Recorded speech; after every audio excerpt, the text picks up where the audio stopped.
Hello students, I am Dr. Neelam Sharma. Welcome to my channel Vidya Shiksha institute. आप लोग कैसे हैं? आशा करती हूँ आप लोग अच्छे ही होंगे। तो स्टूडेंट्स, हमने कल आपको पढ़ाया था टूल्स के बारे में बताया था आपको, प्राइमरी डाटा और सेकेंडरी डाटा के बारे में बताया था।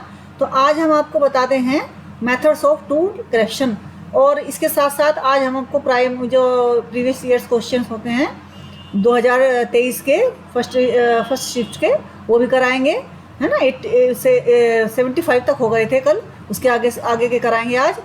और मेथड ऑफ टूल कलेक्शन, या ये कह लीजिए कि उपकरण की विधि मान्यता, ये क्या है ना। तो समस्या के निर्धारण या परिकल्पना निर्माण के बाद शोधकर्ता अपनी परिकल्पना परीक्षण के लिए जो आंकड़े एकत्रित करता है, कलेक्ट करता है, उन आंकड़ों को एकत्रित करने या कलेक्ट करने के लिए, है ना, उन विधियों का या जिन विधियों का चयन भी उसके लिए कठिन समस्या रहती है। मतलब जो पहले तो रिसर्चर जो होता है क्या करता है, समस्या चुनता है, और समस्या को चुनने के बाद में परिकल्पना का निर्माण करता है, और परिकल्पना परीक्षण के लिए जो एकत्रित डाटा होते हैं, जो मतलब परीक्षण के लिए जो डाटा एकत्रित करता है, कलेक्ट करता है, उन आंकड़ों को एकत्रित करने के लिए, उन आंकड़ों को इकट्ठा करने के लिए जिन टूल की आवश्यकता उसको होती है, और यानी कि उपकरणों की आवश्यकता होती है ना, उनको उसको चूज करने में बड़ी कठिनाई आती है। तो शोधकर्ता अपने अनुभव द्वारा यह विश्लेषण करता है कि कौन सा टूल उसकी समस्या के लिए अच्छा है, कौन सा टूल अच्छा है, और कौन सा उपकरण उसके लिए शोध के लिए ठीक रहेगा, वह उसे चुन लेता है। और यदि उसकी आवश्यकताएं वह पूर्ण करता है तो वह उपकरण, अगर मतलब पूर्ण नहीं करता, आवश्यकताएं पूर्ण नहीं करता, तो वो उन उपकरणों में सुधार करके नए उपकरण और नए सुधार भी कर सकता है और नए उपकरण भी बना सकता है। अनुसंधानकर्ता के लिए यह आवश्यक है कि उसे उपकरणों, विधियों एवं यंत्रों का पूर्ण रूप से ज्ञान हो। उसे ज्ञात होना चाहिए कि उपकरणों के किस प्रकार डेटा प्राप्त होंगे, उनकी क्या विशेषताएं हैं, क्या सीमाएं हैं, है ना, उनकी क्या विशेषताएं हैं और क्या सीमाएं हैं, कौन सी रिसर्च समस्या के लिए कौन सा उपकरण हमें लाभप्रद होगा और कौन सा नहीं होगा, इन सब चीज़ों का उसको ज्ञान होना चाहिए, बातों का ज्ञान होना चाहिए। उनकी क्या विशेषताएं हैं और उनकी क्या सीमाएं हैं, कितना डेटा हम उनको क्या कर सकते हैं, परीक्षण कर सकते हैं, है ना, कितने डेटा को हम वो कर सकते हैं, परीक्षण कर सकते हैं, वो टूल्स पर कितना डेटा हम कलेक्ट कर सकते हैं, इनकी विश्वसनीयता और वैधता, और उन उपकरणों की विश्वसनीयता, रिलायबिलिटी और वैलिडिटी का भी उसको पूर्ण ज्ञान होना चाहिए कि वो कितने विश्वसनीय है। कहीं ऐसा तो नहीं है कि विश्वसनीय ना हो, है ना, या वैध ना हो। उसके विश्वसनीयता का मतलब है कि एक जो टेस्ट है वो हर परिस्थिति में, चाहे हर परिस्थितियों में, है ना, जो उसके जो अंक जो समान प्राप्त होते हैं, और जो वैलिडिटी होती है जो जिसके लिए बनाया जाता है उसी के लिए ही वो उसको ही मेजर करता है, जिस उसके लिए बनाया जाता है, मतलब जिसके लिए बनाया जाता है उसको ही वो नापता है ना। जिस परीक्षण के लिए उसको बनाया जाता है उसी परीक्षण को मापता है, उसे वैधता कहते हैं। और जो सभी जिन परिस्थितियों में, चाहे किसी भी परिस्थितियों में उसको अप्लाई किया जाए, उसे रिलायबिलिटी कहते हैं, है ना। और आगे भी बताऊंगी विश्वसनीयता, अभी तो बीच में यहाँ आ गया था शब्द, इसलिए मैंने थोड़ा सा आपको बता दिया। विश्वसनीयता एवं वैधता का है, साथ उसके उपकरणों को बनाने, उपयोग करने तथा सुधार करने का गुण भी होना चाहिए। विश्लेषण का और विश्लेषण डाटा एनालिसिस का भी गुण होना चाहिए कि कितना डाटा हमें लेना है, कितने के लिए कितने डाटा हमें पूरा होगा, पूर्ण होगा। उपकरण के चयन में विचारने प्रश्न। अब जब हम उपकरण चयन कर रहे हैं, अब जितनी भी बातें मैंने आपको इसमें बताई हैं, इसमें जो है थोड़ी सी जो मैं इसके बारे में बताया है, वही सारी बातें अब हम एक एक करके जानेंगे, ठीक है। उपकरण के चयन में विचारने प्रश्न कि जब भी हम कोई उपकरण चयन करते हैं तो हमें किन किन बातों का ध्यान रखना चाहिए।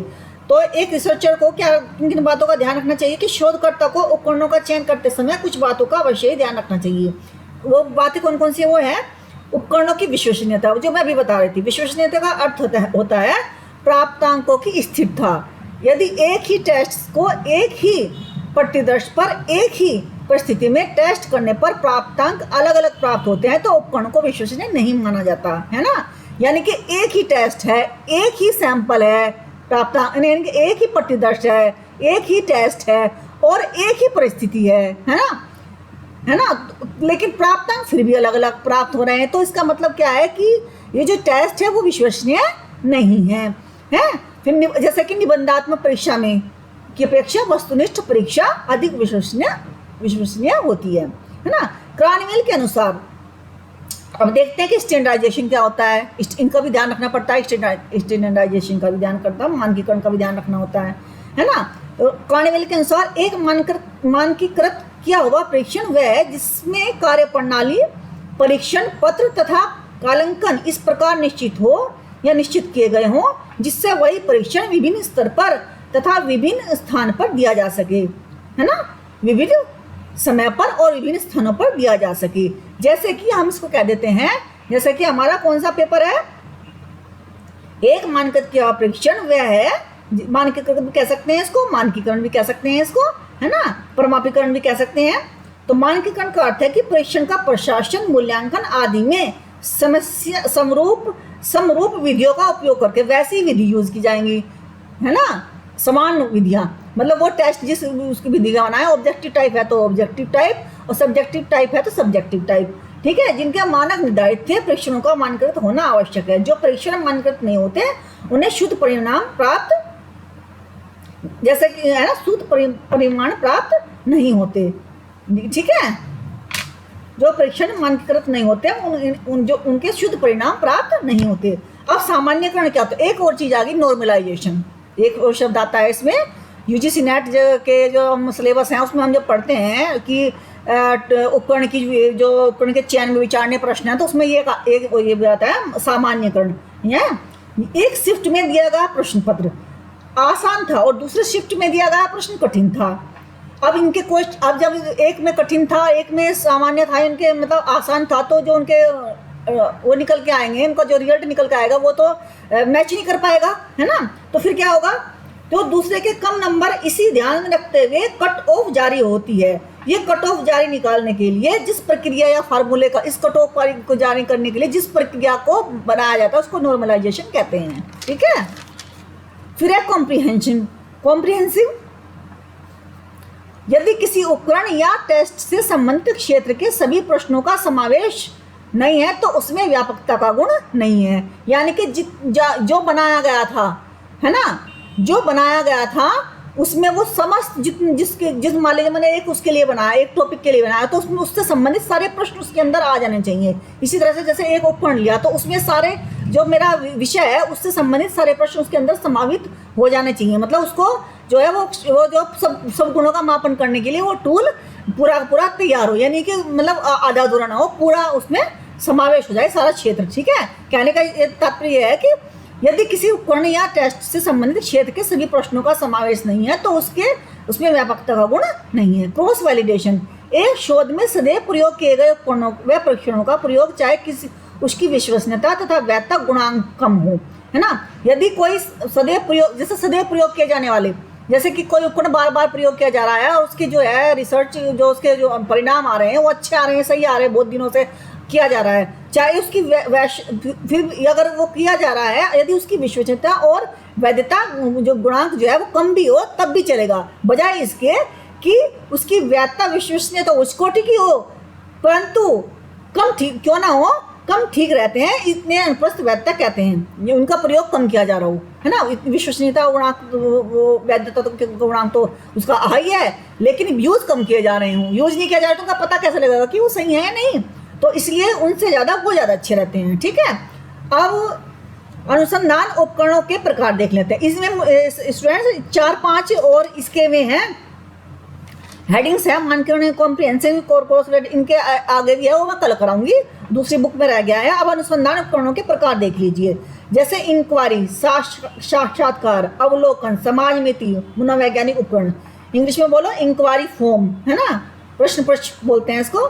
साक्षात्कार, अवलोकन को बोलते हैं ऑब्जर्वेशन, साक्षात्कार को बोलते हैं इंटरव्यू, समाजमिति सोशियोमेट्रिक टेक्निक, मनोवैज्ञानिक उपकरण, ठीक है। कौन कौन से होते हैं मनोवैज्ञानिक, achievement test, intelligent test, aptitude test, interest inventory, personality inventory. और इंक्वायरी फॉर्म में कौन कौन से टूल्स आते हैं, प्रश्नावली, क्वेश्चनियर, शेड्यूल, अनुसूची, चेकलिस्ट, चिन्हांकन मापनी, स्कोर कोड, प्राप्तांक पत्र, एटीट्यूड स्केल, अभिवृत्ति मापनी। और अवलोकन कितने प्रकार के होते हैं, कंट्रोल और अनकंट्रोल। और साक्षात्कार भी 2 प्रकार के होते हैं, संरचित और असंरचित, ठीक है। तो ये तो हो गए हमारे इसके जो 3-4 और हैं, मतलब इसमें टॉपिक है वो मैं कल कराऊंगी। आज मैं आप मेरा जो मूड है आज पढ़ाने का वो है आपको रेटिंग स्केल। रेटिंग स्केल भी एक उपकरण है रिसर्च का, तो वो भी क्या नाम हम देखते हैं कि कहाँ कहाँ यूज़ किया जाता है और कैसे जो है इसको हम अपनी रिसर्च में यूज़ करते हैं, है ना। तो इसमें सबसे महत्वपूर्ण एक शब्द आता है कॉन्टिनम। कॉन्टिनम क्या होता है? कॉन्टिनम होता है वस्तुओं की वह निरंतर श्रृंखला जिसमें हर अगली वस्तु पिछली से थोड़ी भिन्न हो, है ना। निरंतर श्रृंखला जिसमें हर अगली वस्तु पिछली से थोड़ी भिन्न हो, परंतु अंतिम और प्रथम में बहुत अंतर होता है। जब रेटिंग से जैसे पहले इस पर बना दिया ना, रैंक वन प्रथम ये हो गया और 5 लास्ट का हो गया 5, और जब उनकी हम उसमें देखेंगे उनके जो एट्रीब्यूट्स हैं उनमें और उस लास्ट वाले उस एट्रीब्यूट में देखेंगे तो उसमें बहुत सारा अंतर होगा। तो ये इसके अंदर अंतर होता है, इसको बोलते हैं सातत्य। क्या बोलते हैं इसको हिंदी में? सातत्य, ठीक है। कोटि निर्धारण पैमाना होता क्या है? कोटि निर्धारण मापने का उपयोग मूल्यांकन के क्षेत्र में किया जाता है। सर्वाधिक प्रचलित यही है रेटिंग स्केल, जो मूल्यांकन प्रणाली होती है उसमें किया जाता है। ये किसमें किया जाता है? मूल्यांकन प्रणाली में। और वो कर रहे थे हम डाटा कलेक्शन। अभी जो मैंने बताए हैं, जो उनके जो उपकरण बताए हैं वो थे डाटा कलेक्शन के। ये है मूल्यांकन प्रणाली, ठीक है। मूल्यांकन की जाने वाली वस्तु के विभिन्न अंगों की ओर ध्यान आकर्षित करता है। कौन से उपकरणों में लिया जाता है? मूल्यांकन के उपकरणों में, ठीक है। और वानलैंड के अनुसार क्या है ये निर्धारण मापनी क्या है? रेटिंग स्केल निर्धारण मापनी किसी चर की श्रेणी तथा किसी चर की श्रेणी क्वांटिटेटिव है या क्वालिटेटिव है, उसकी गहनता तथा बारंबारता को निर्धारित करता है। कितनी बार वह आया है और उसकी कितनी डीप, कितना मतलब गहन है, वो डीप है, वो जो भी है चर है कितना डीप है, उसकी गहनता और बारंबार को कितनी बार आया है उसको निश्चित करता है। A rating scale is a set of category used to assess the degree or amount of a specific characteristics or attribute often used in survey and or assessment। किसमें यूज किया जाता है ये? सर्वे में और किसमें किया जाता है? सर्वे और असेसमेंट में ये यूज किया जाता है। It provides a structured was for respondent is provide a structured for respondent to express their opinion, attitudes और level of agreement on a particular topic. कि पर्टिकुलर टॉपिक के बारे में आपकी क्या राय है, ये रेस्पोंडेंट जो होते हैं उनको जो है एक्सप्रेस करने का ये होता है रेटिंग स्केल। फीलिंग्स को, ठीक, ओपिनियंस को, फीलिंग्स को नहीं ओपिनियंस को, ठीक है। Key aspects of rating scale, key aspects. अब क्या है पर्पस, क्या है इसका? To quantify qualitative data. Quality data को क्वांटिफाई करने के लिए हम क्वालिटी डाटा को 1-2 करके तो नहीं गिन तो नहीं सकते हम उसको, तो फिर उसको हमें क्वांटिफाई करना होता है, ठीक है। To quantify qualitative data making it easier to analyse and compare responses. उनके रेस्पॉन्सेज को क्या करना? इजियर क्या? एनालाइज करना और उनको क्या करना? कंपेयर करना, एक दूसरे से कंपेयर करना, ठीक है। और फिर टाइप्स। अब टाइप्स कितने प्रकार के हैं इसके? टाइप्स हैं इसके कई प्रकार के टाइप्स हैं इसके। पहला है न्यूमरिक। इसमें क्या है? नंबर यूज किए जाते हैं, जैसे 1 से 10 तक, 1 से 5 तक, ठीक है। स्केल्स यूज किए जाते हैं टू रिप्रेजेंट डिफरेंट लेवल्स पे, है ना। 1 2 3 4 5, है ना। लिकर्ट कौन सा होता है? मेजर। ये मेजर करता है एग्रीमेंट और disagreement with a statement using a scale strongly agree और डिसएग्री, ठीक है। ये इसको करता है लिकर्ट मापनी, ठीक है। वर्बल क्या होता है? uses descriptive words to indicate different levels। Poor, ये वर्बल होते हैं। पुअर, फेयर, गुड, एक्सलेंट, इन शब्दों का यूज किया जाता है इसमें। यूजेस डेस्क्रिप्टिव वर्ड्स यूज करते हैं, जैसे poor, fair, good, excellent. Graphic कौन सा होता है? Uses a visual scale like a line द्वारा for respondent to mark their responses. अपने मार्क को रेस्पॉन्स करने के लिए आप मार्क कीजिए ग्राफिक में बनाइए आप, ठीक है ना। कंपेरेटिव, कंपेयर डिफरेंट आइटम्स और ओपिनियंस, इसमें होता है कंपेरेटिव में। एग्जांपल्स कौन से हम ले सकते हैं इसमें कि एग्जांपल से आपको ज़्यादा अच्छी तरह समझ में आ जाएगा। जैसे कि रेटिंग कस्टमर सेटिस्फेक्शन, अर्थात इसमें हम 1 to 5 बनाएंगे स्केल। फिर assessing employee performance using A Likert scale for specific criteria. इसमें हम क्या बनाएंगे, लिकर्ट स्केल बनाएंगे।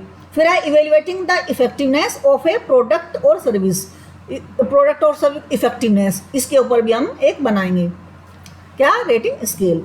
बेनिफिट्स क्या होते हैं, प्रोवाइड्स इज स्ट्रक्चरल संरचनात्मक और स्टैंडर्डाइज्ड वे, है ना, प्रमाणीकृत वे टू कलेक्ट डाटा, क्या प्रोवाइड करता है, structural and standardised way to collect data, प्रमाणीकृत एक तरीका कलेक्ट डाटा करने का, है ना। Enables quantitative analysis of subjective opinion, क्या करता है ये, enable quantitative analysis of subjective opinion, facilitate comparison between different responses or groups, facilitate मतलब सुविधा देता है कंपैरिजन का बिटवीन डिफरेंट रेस्पॉन्सेज और ग्रुप्स को, ये करता है ये, ठीक है। और quantitative analysis of subjective opinion, subjective opinion है जो वे सब्जेक्टिव ओपिनियन हैं जिनमें सब्जेक्टिविटी आ जाती है, उन ओपिनियन को कैसे हम क्वांटिटी में तब्दील कर सकते हैं।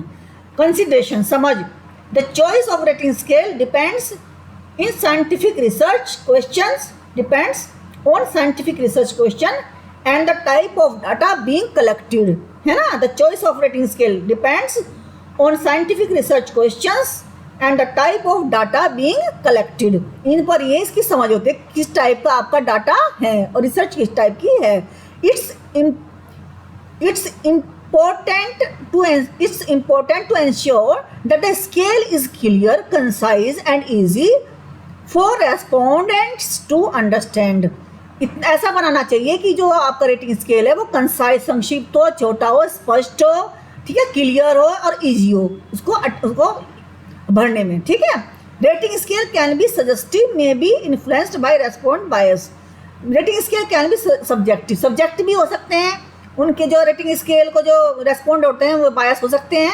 कई बार कोई ऐसा टॉपिक है या कोई ऐसी प्रॉब्लम है जिससे हम कनेक्टेड हैं, तो हमारा अगर हमें वो प्रॉब्लम, हम भी उस प्रॉब्लम से जूझे थे कभी, और उसी तरह का कोई एक क्वेश्चन हमारे सामने कोई प्रॉब्लम आ जाए तो हम उस प्रॉब्लम के जो क्वेश्चन होंगे उसको उसी तरीके से भरेंगे क्योंकि हम भी उस प्रॉब्लम से जूझे थे, तो हम और ज़्यादा अच्छे तरीके से उसको मतलब और बढ़ने को बायसनेस आ जाएगी क्योंकि हम उसको उससे हम गो थ्रू हुए हैं, ठीक है।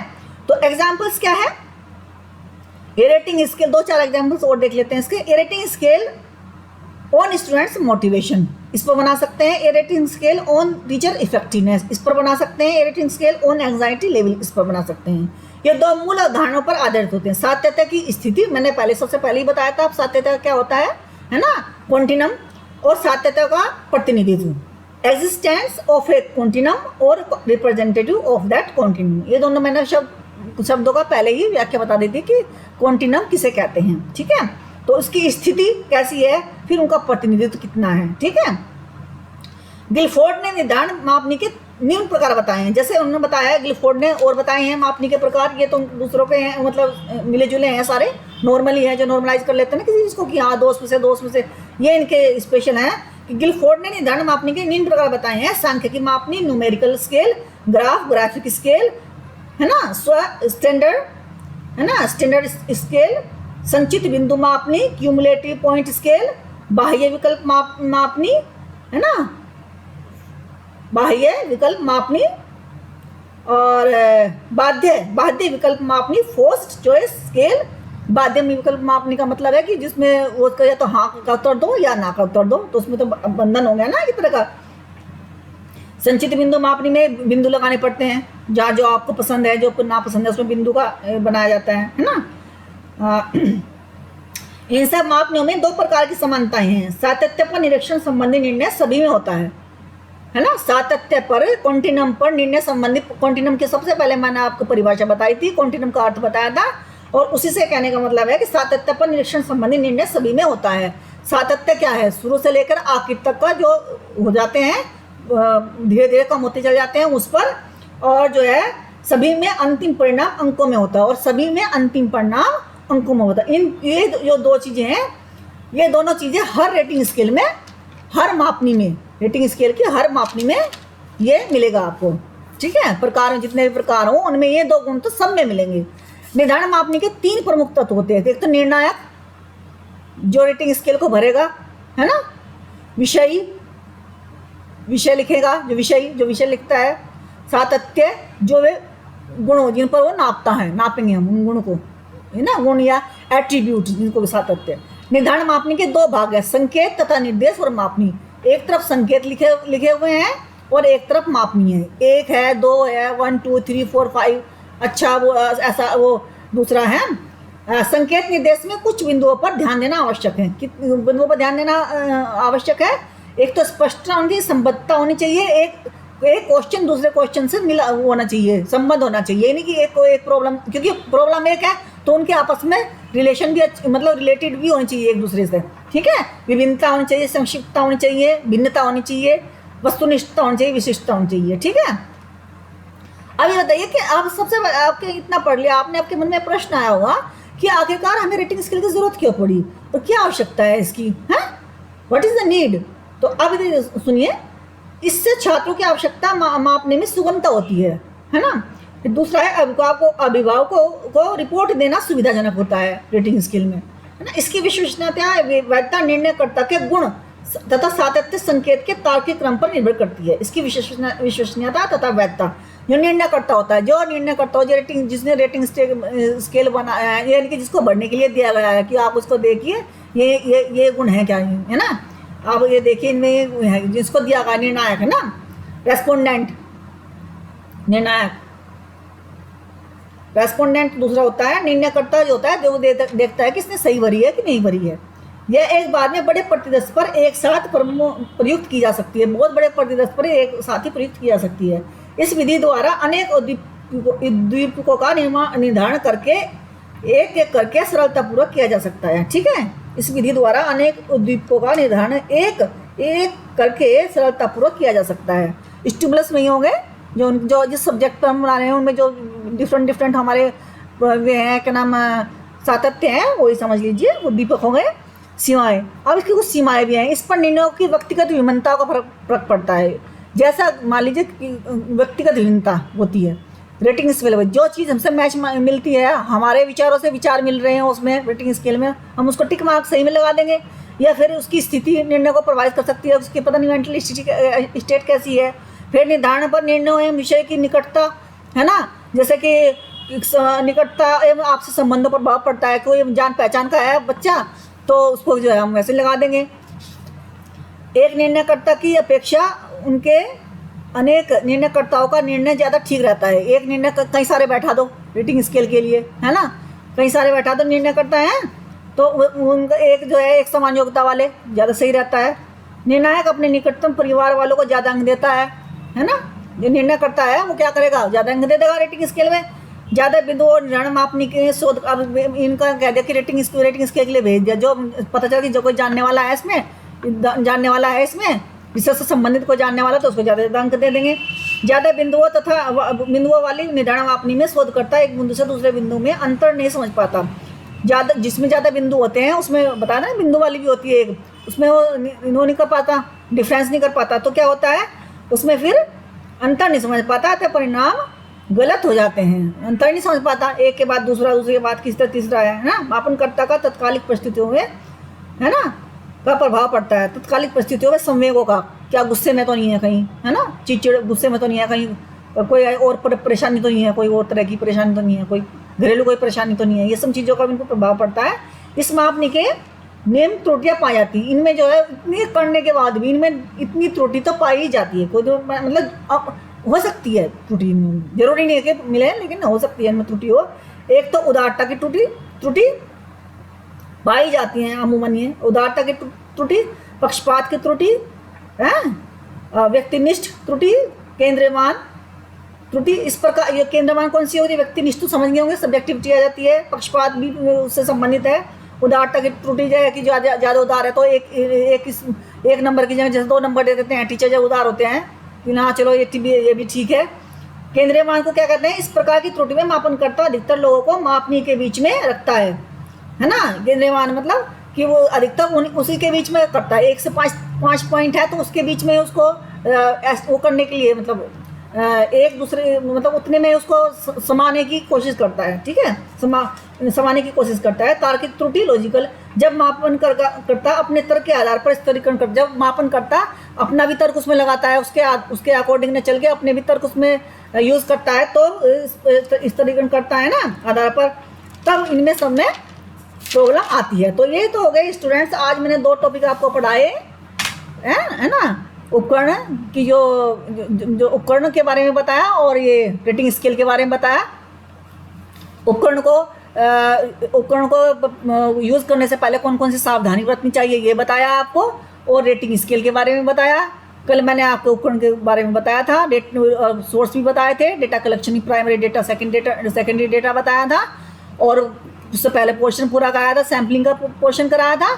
और इसके बाद आते हैं क्वेश्चन स्टूडेंट्स, PYQ कर लेते हैं।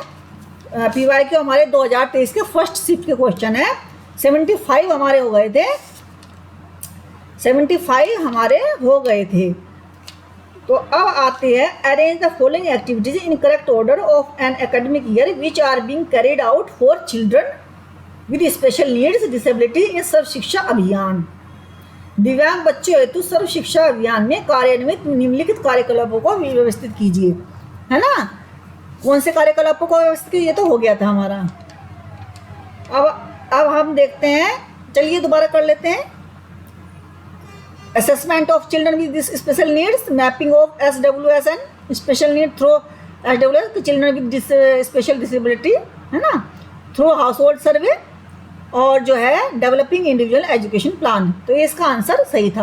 अब आते हैं, हाउ मेनी स्टेप्स, 77 क्वेश्चन है, how many steps are involve in 6 sigma, how many steps are involve in 6 sigma. तो कितने सिग्मा है इसमें, मैंने आपको सिग्मा वाला क्वेश्चन मेरी प्लेलिस्ट देखिए, उस प्लेलिस्ट में आपको मिलेगा 6 सिग्मा। किस में आया था, एजुकेशनल मैनेजमेंट में आया था ये टॉपिक, है ना, उसमें मैंने पूरा कराया था, 6 सिग्मा के बारे में पूरा बताया था आपको। तो इसमें कितने स्टेप होते हैं, नाम इसका 6 सिग्मा है, लेकिन इस बच्चे इसमें कन्फ्यूज हो जाते हैं, लेकिन इसमें 5 स्टेप्स हैं स्टूडेंट्स, ठीक है।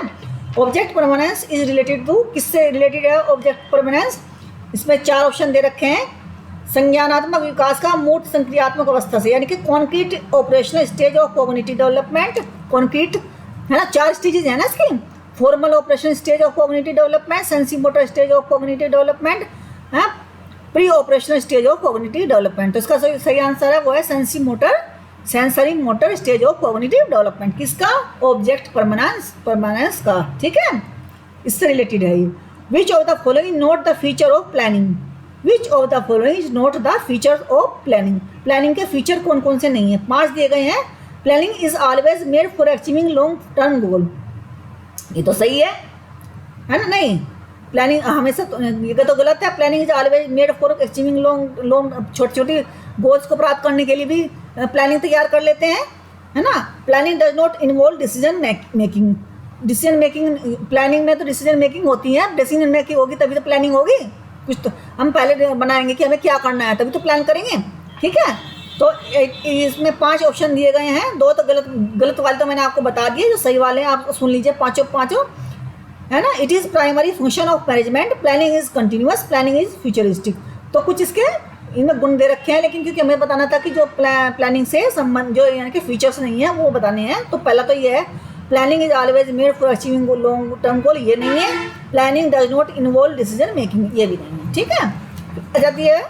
आ जाता है क्वेश्चन 88th क्वेश्चन, ये है, गांधी जी बिलीव्ड, किसमें बिलीव करते थे, इसके हैं ABCD E, 5 ऑप्शंस हैं। Teachers are to be self sacrificing, Gandhi ji की आपने जीवन व्रत पढ़ा था, जो है उनकी फिलोसफी पढ़ी है गांधी जी की, उसमें देखना अच्छे से पढ़ना, उसमें है teachers are to be self sacrificing होने चाहिए, है ना। Boys and girls should not be taught together, पहले कहाँ पढ़ते थे, लड़के लड़की अलग अलग पढ़ते थे, है ना। Interest is to be the basis of learning, interest is to be the basis of interest, कोई भी फिलोसफी हो सब यही कहते हैं कि इंटरेस्ट, सबसे पहले तो इंटरेस्ट की बात होती है, जब हमारा किसी चीज़ में इंटरेस्ट हो तभी तो हम कुछ करते हैं उसमें, तो पढ़ते भी तभी है जब इंटरेस्ट होगा, लर्निंग भी तभी होगी। तो ये तो हो गए सही इसके आंसर। अब 2 गलत भी दे रखे हैं, वो ये हैं, regional language should be the medium of instrumental eight primary level पर, है ना। Teachers manage their living with the modest salary, 2 ये और दे रखे हैं, लेकिन जो सही है उनका मानना था जो मैंने बताई है 3 उनके सही ऑप्शन थे, ठीक है, ए, बी और ई। फिर which of the following tools of research best attempt to measure the feelings और beliefs of an individual, which of the following tools of research best attempt to measure the feelings और beliefs of an individual, कौन से tools अपनाए जाते हैं feelings को करने के लिए, निम्नलिखित में से कौन सा शोध उपकरण किसी व्यक्ति की अभिव्यक्ति अथवा धारणाओं को सर्वाधिक अच्छी तरह से मापने का प्रयत्न करता है, कौन सा करता है, open area, perception, attitude scale. 5 दे रखे हैं इसमें, question air, checklist, open air, perception scale, attitude scale. तो सही कौन सा है students, open air, attitude scale, perception scale. Who amongst the following advocated critical pedagogy, तो इसमें 4 दे रखे हैं, अरबिंदो, प्लेटो, कार्ल मार्क्स। अरबिंदो नहीं है, प्लेटो नहीं है, कार्ल मार्क्स नहीं है, तो पाओलो फ्रेरे का पढ़ना आप, जीवन दर्शन, वो शिक्षा दर्शन बहुत ही प्यारा है, आप पढ़ना इसको, उसमें इन्होंने दे रखा है ये क्रिटिकल पेडागोजी, ठीक है।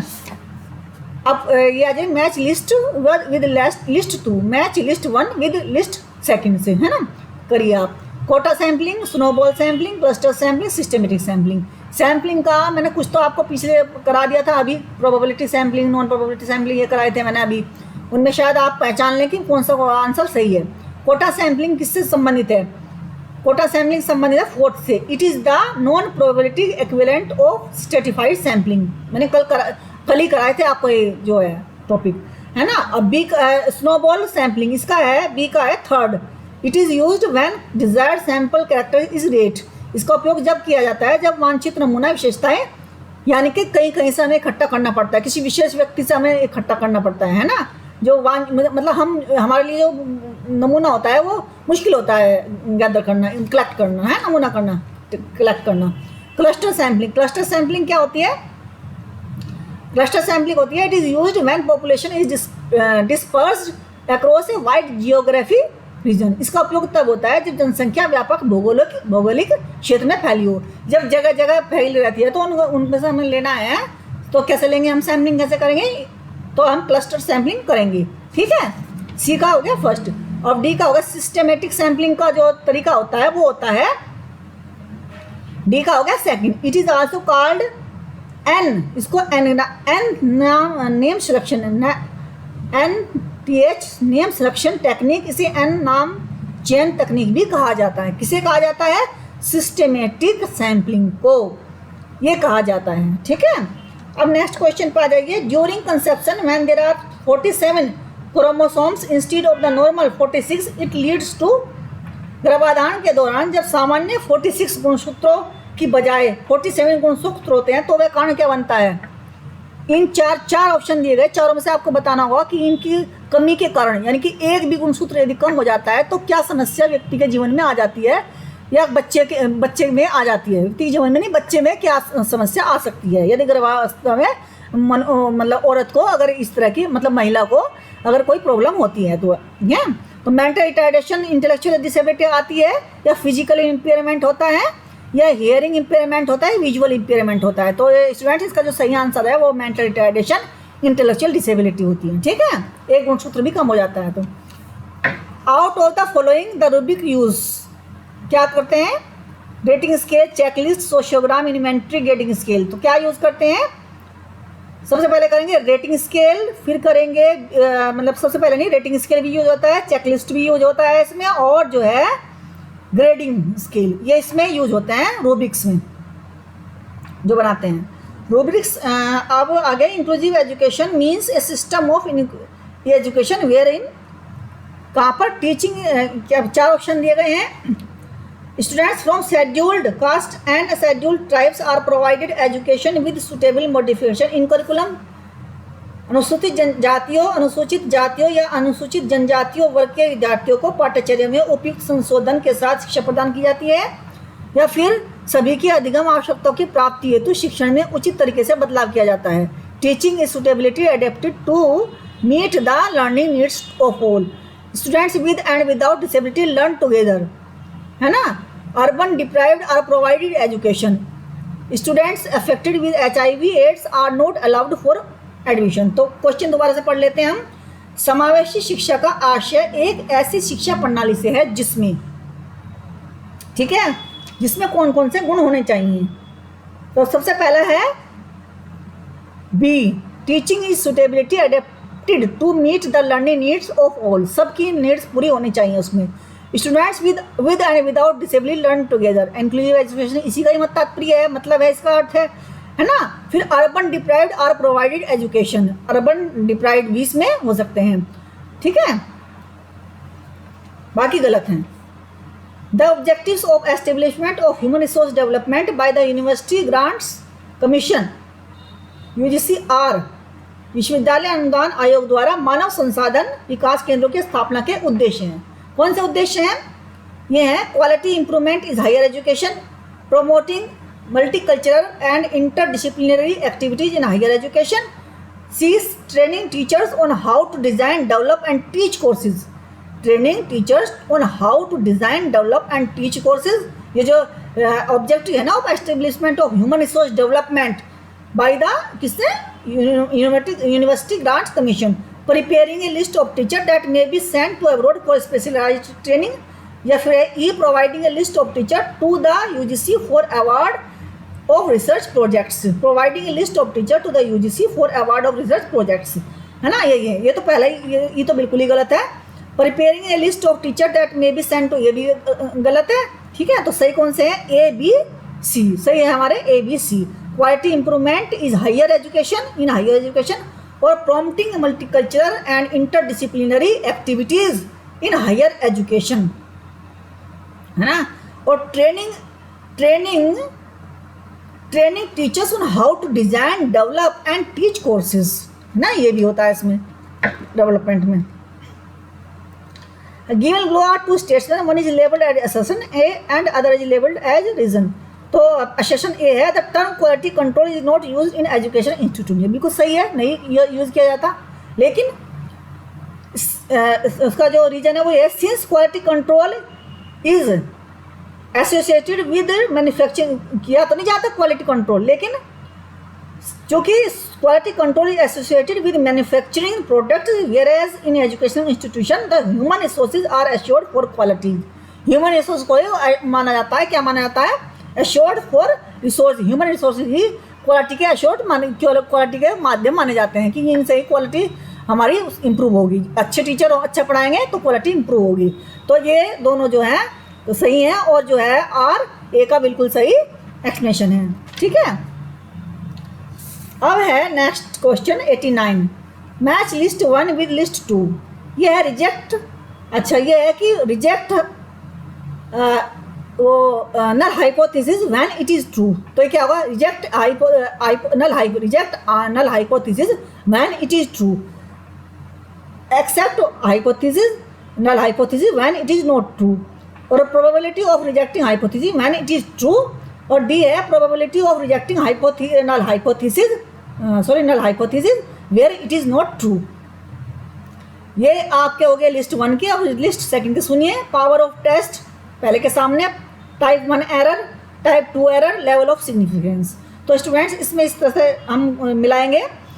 Reject null hypothesis when it is true, ये किस में होना चाहिए? टाइप 1 एरर में। जब ट्रू थी उसके बावजूद भी हमने उसको रिजेक्ट कर दिया, और फिर एक्सेप्ट कर लिया। Accept null hypothesis when it is not true, accept hypothesis when it is, जब ट्रू है ही नहीं उसको हमने एक्सेप्ट कर लिया, तो ये हो गई टाइप 2 एरर, ठीक है। बी का 3 हो जाएगा type 2 error. Probability of rejecting hypothesis when it is true, ये हो जाएगा पावर, ये हो जाएगा सी का है 4th level of significance, C का 4th लेवल ऑफ सिग्निफिकेंस की probability of rejecting null hypothesis when it is true है, और probability of rejecting null hypothesis when it is not true, ये हो जाएगा पावर ऑफ, ये तब रिजेक्ट करना जब वो ट्रू है ही नहीं। तो ये तो बिल्कुल सही होगा, जब रिजेक्ट करा जब वो सही नहीं है, तो ये होता है पावर ऑफ टेस्ट। इसको बहुत अच्छे से याद करना students. Probability of rejecting null hypothesis when it is true, probability, है ना। तो ये आ जाएगा लेवल ऑफ सिग्निफिकेंस। तो नेक्स्ट क्वेश्चन है, identify the type of sensory disability. Dwarfism, बोनापन, स्पेक्ट्रम, विकार, ऑटिज्म। से पीड़ित, speech and language disability, specific learning disability. तो 4 क्वेश्चन, 4 इसके ऑप्शन है, इसमें से है जो सही है वो है स्पीच एंड लैंग्वेज डिसेबिलिटी। इसको कहते हैं संवेदी विकलांगता। Identify the type of sensory disability था ना, इसको बोलते हैं संवेदी विकलांगता। तो स्टूडेंट्स बाकी आपका जो है ये पैसेज है उसको आप पढ़ लेना, क्वेश्चन आंसर कर लेना। अब जो है आपका नेक्स्ट शुरू होगा 2023 का नेक्स्ट जो प्रश्न पत्र है वो शुरू होगा, प्रीवियस ईयर क्वेश्चन शुरू होगा 2023 का, या ये भी है ना, हो सकता है सेकंड शिफ्ट का हो। तो जो है ये हम शुरू करेंगे नेक्स्ट सेशन से। अब तक के लिए अब तक मैंने जो पढ़ाया आपको कैसा लगा कमेंट सेक्शन में कमेंट कीजिए, और चैनल को सब्सक्राइब करना ना भूलें स्टूडेंट्स। आप चैनल को सब्सक्राइब करेंगे तभी और मुझे भी थोड़ा सा मोटिवेशन मिलेगा और मैं भी और अच्छा पढ़ाऊँगी आपको। तो आज के लिए बस इतना ही, कल फिर मिलेंगे इसी समय, है ना, इसी रिसर्च के जो हम टॉपिक हमने लिया है उसी टॉपिक के साथ में। और सैम्पलिंग जो सैम्पलिंग का हमारे बीच में रह गया था, जो हमारे बीच में आज रह गया अधूरा, वो हम पूरा करेंगे। रेटिंग स्केल मैंने पढ़ा दिया, अब नेक्स्ट उपकरण की बारी है, अब वो पढ़ाया जाएगा। Students bye bye.